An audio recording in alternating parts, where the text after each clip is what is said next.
Okay, thank you very much. There's no action here. We're looking forward to the preparation of the draft regulatory language at one of our future meetings. Our last item is review and discussion regarding strategies to increase licensure. This is our last item on the licensing agenda. As the new chair of the licensing committee, I have met with staff, and one priority you will see from me in the coming year is to increase the presence of women in construction. According to the National Association of Women in Construction, women make up less than 10% of our industry, and nearly a third of those women are in sales or administrative support roles. I have asked CSLB staff to provide information and support to construction groups with programs to recruit women into the construction industry, and I have requested staff to begin tracking applicants where they can to see if there are any barriers to licensure for women that we can examine and eliminate. One area where I've asked staff to assist is in our licensing workshops. This is an opportunity for staff to interact with applicants at a crucial time in a person's career. Both Justin and Rick will be looking for ways to identify participants in these workshops through their names and possible notations on their applications to track their progress through the application process. Rick will discuss those workshops in more detail in the public affairs agenda. Any comments or questions from board members?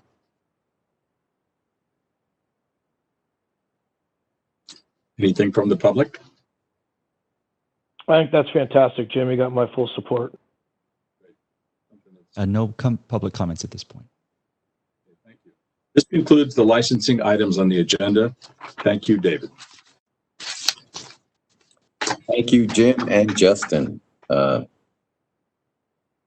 Moving on, we move over to agenda item G, the Public Affairs Program Update, which begins on page 151. I turn it over to Public Affairs Committee Chair Diana Love and Public Affairs Chief Rick Lopes. Thank you, Mr. Chair, and good morning to everyone. Again, my name is Diana Love. I am the board's public member who is also a representative of a statewide senior citizens organization. I am also serving this year as the chair of the Public Affairs Committee.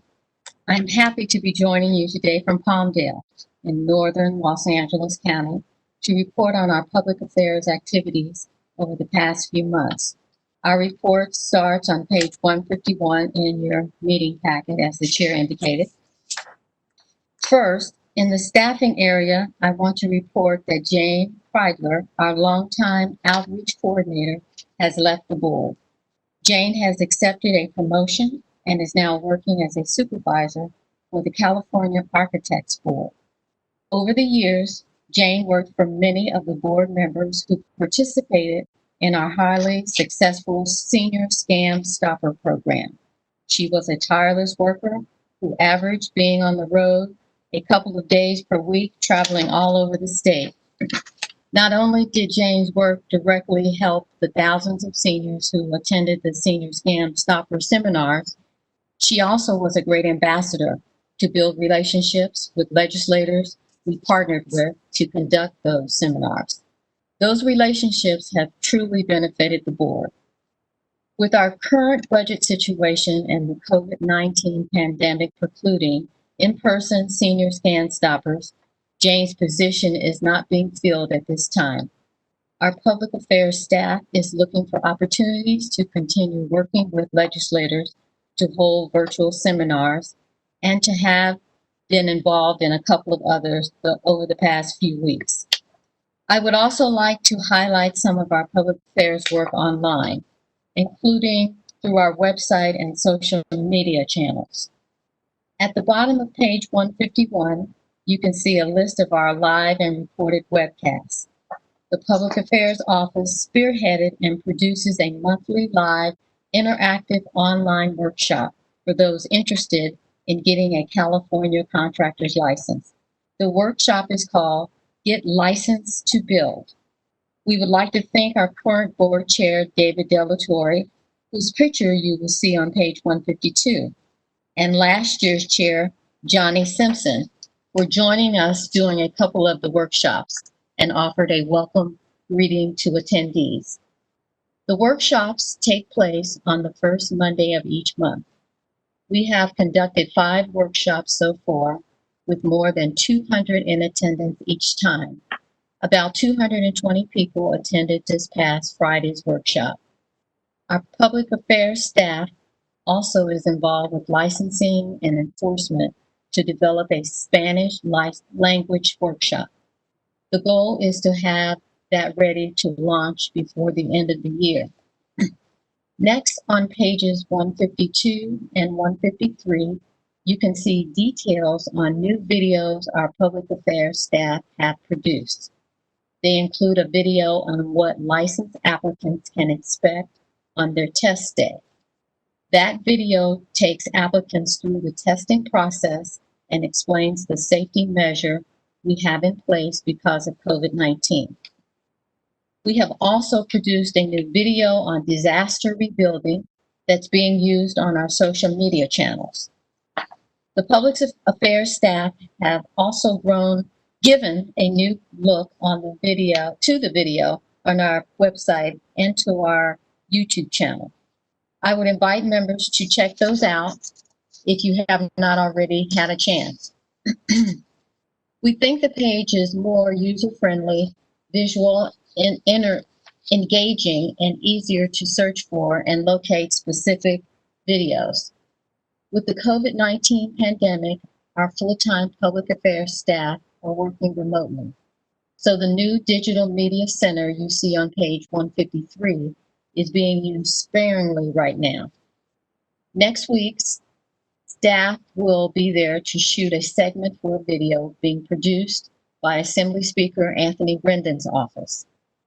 We also want to note that some of the equipment recently purchased is being put to good use, being used for a number of telework projects, including the live webcast of this meeting, as well as our applicant workshop. And for audio podcasts, our staff has begun working on. On page 154 of the meeting packet outlines our social media highlights. As you can imagine, a lot of posts have been in regard to COVID-19 and available CSLB services. Not noted here, but over the past few weeks, we have had a lot of social media posts on wildfires, our excessive heat, and unhealthy air. The focus has been on consumer protection and worker safety. You can also see the additional information on our social media efforts up through page 160. With the pandemic, one area that has slowed down for public affairs is work with the media. Staff reports a scattered number of calls, but the volume has dropped significantly. On pages 161 and 162, you can see a list of graphics and publication projects completed by our public affairs staff. That is followed by our outreach report, including a list of senior scammer seminars I referred to earlier. Finally, we will work on our employee intranet site and a weekly staff briefing and will be sent out to all employees at the start of each work week. Certainly, this is a busy time for our public affairs staff. I am sure you all join me in thanking them for their continued hard work, especially over the challenging times we have all gone through over the past 6 months. Since this is an informational item, no action is required of the board. At this time, is there any board comment?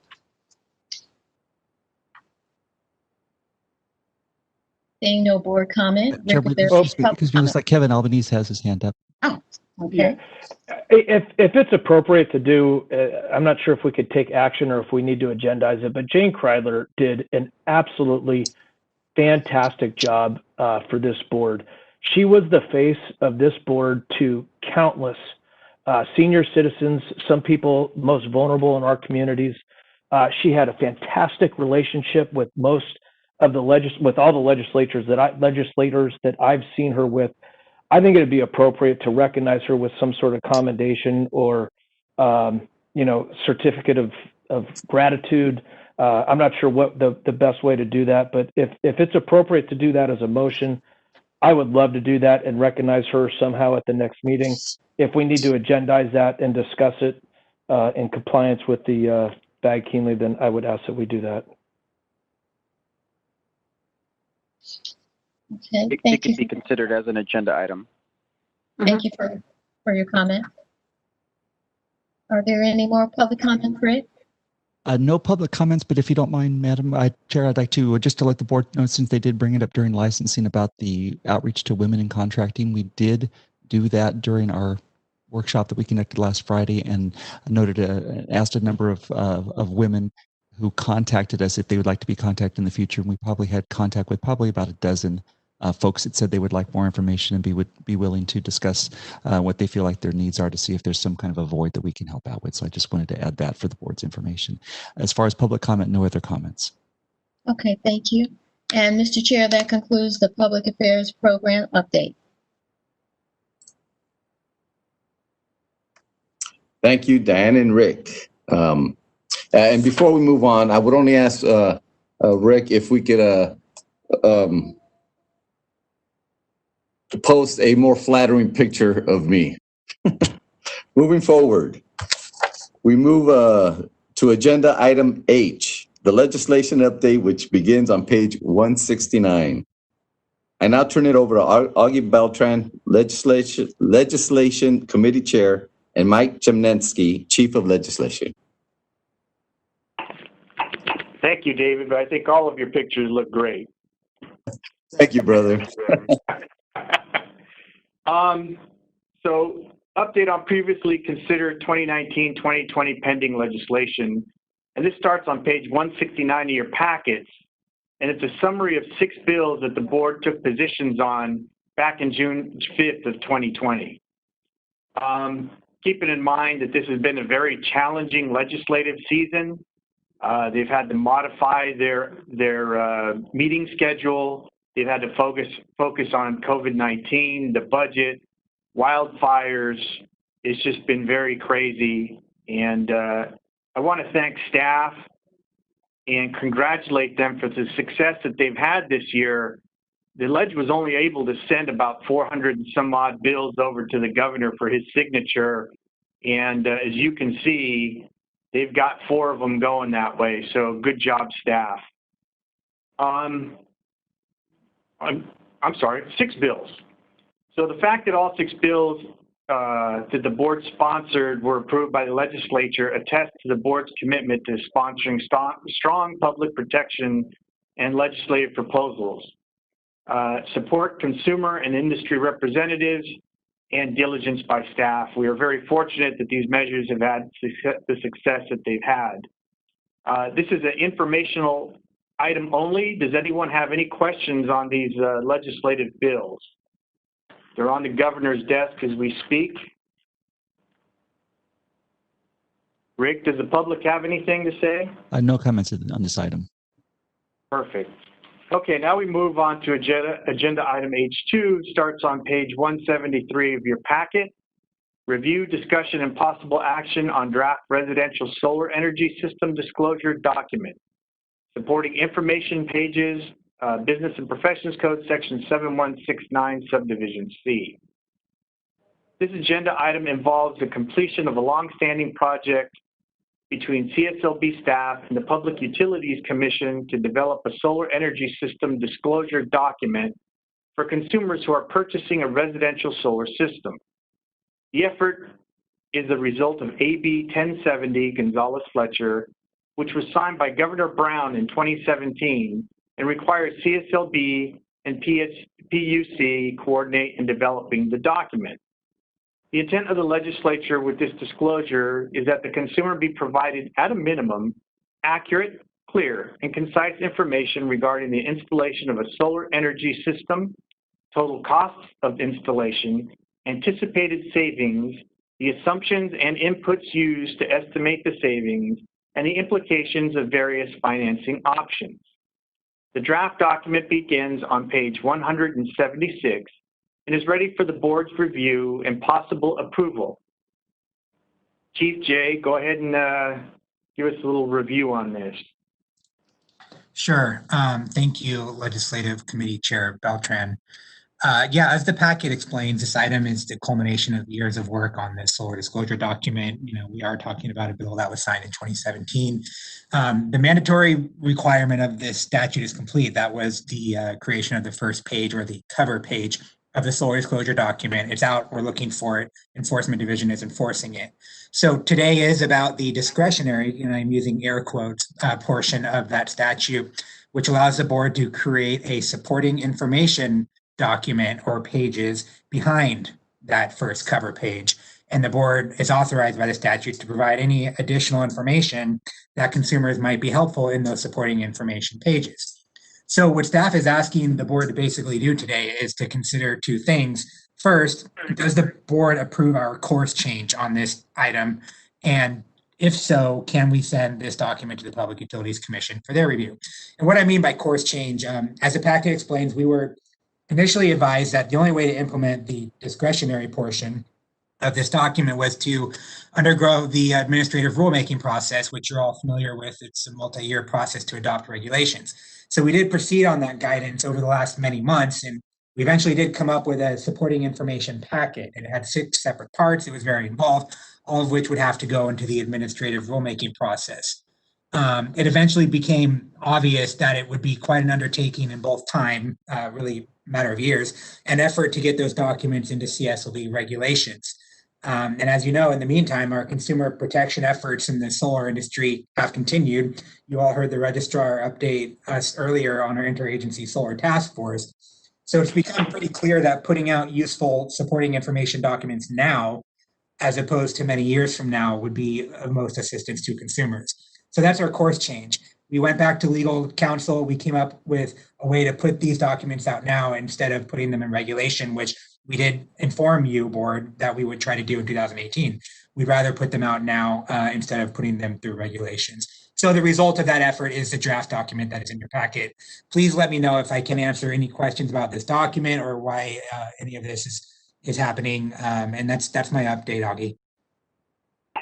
Thanks, Chief. Is there any board comment? Rick, is there any public comment? No comment on this item. Okie doke. There are 2 staff recommendations for this item. Am I on the right page? Yep. There are 2 staff recommendations for Excuse this me, item. Mr. Beltran, I'm sorry. Somebody did just put their hand up. If I can go back to that for just a second. Sure, shoot. Okay, Josh Buswell Charkel, go ahead with your comments for 3 minutes. Thanks. Yes, thank you. Can you hear me? Yes, go ahead. Okay, great. Hey, Mike, I did have 2 questions for you on this. One is that you write in here, I believe that one of the benefits of going through this kind of course of action is that once it would be, I'm just looking for it, that once this document is finalized, it would be implemented immediately.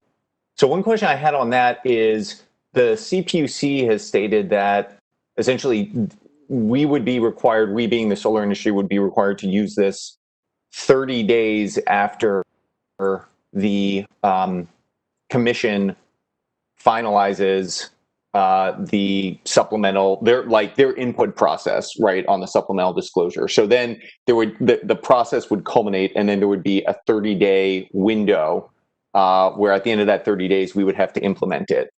And I don't see that reflected in this, and I'm wondering if that is your understanding as well, or if I'm incorrect. Yeah.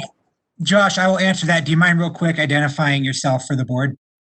Yeah, my apologies. I'm Josh Buswell Charco. I'm the Deputy Director with the California Solar and Storage Association. Excellent. Thanks, Josh. So, yeah, the statute requires the CSLB and the PUC coordinate or commiserate or collaborate on creation of this document. So if the board approves the document that's in our packet today, we would send that over to the PUC for their stakeholder process. But then as far as enforcing it, what we would do is something very similar to what we did for the mandatory first page, which is we gave industry a few months to create the document and put it, implement it in their own businesses before the enforcement division started looking for it.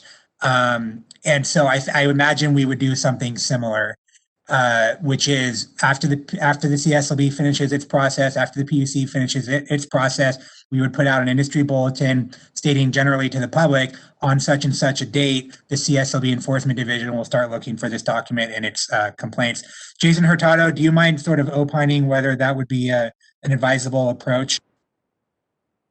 Hi, can you hear me? Yes. Go ahead. Rick. Right. Yeah, that approach seems reasonable. This is the first coming to my attention about an effective date, so this is the first I'm kind of hearing about that. Again, the board are the final decision makers, so I would present this to the board whether that approach is reasonable. It's at the board's discretion here. Would we be able to add a third, would it be appropriate for? Can this item circle back at December's meeting just for kind of a final implementation date and kind of get the board's approval on that?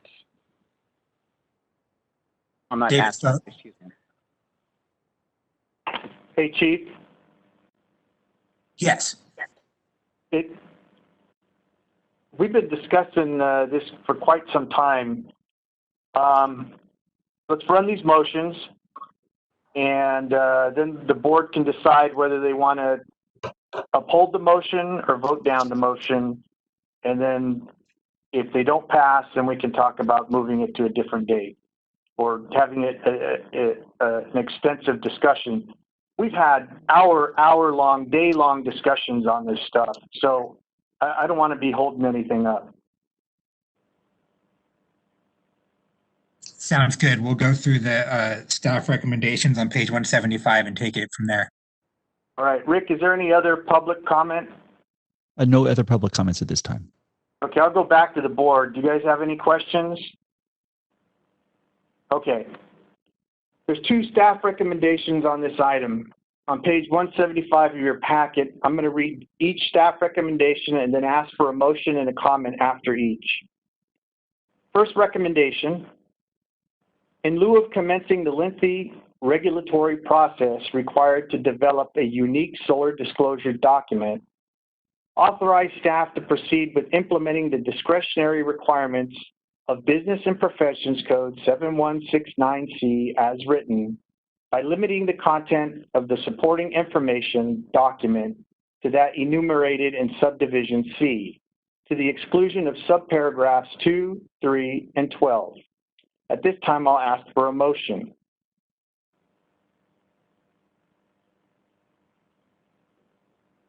Albanese, so moved. Ruane, second. I have a motion and a second. Any board comment? Rick, anything from the public? No public comment. Felice, please call roll. David Delatorre, Aye. Kevin Albanese, Aye. Frank Altamira. Aye. Augie Beltran, Aye. Miguel Galarza, Aye. Don Giarratano, Aye. Susan Granzella, Aye. Diana Love, Aye. Walla Richardson, Aye. Jim Ruane, Aye. Johnny Simpson, Johnny, absent, Nancy Springer, Yes. Mary Tygart. Aye. Motion passes. Thank you.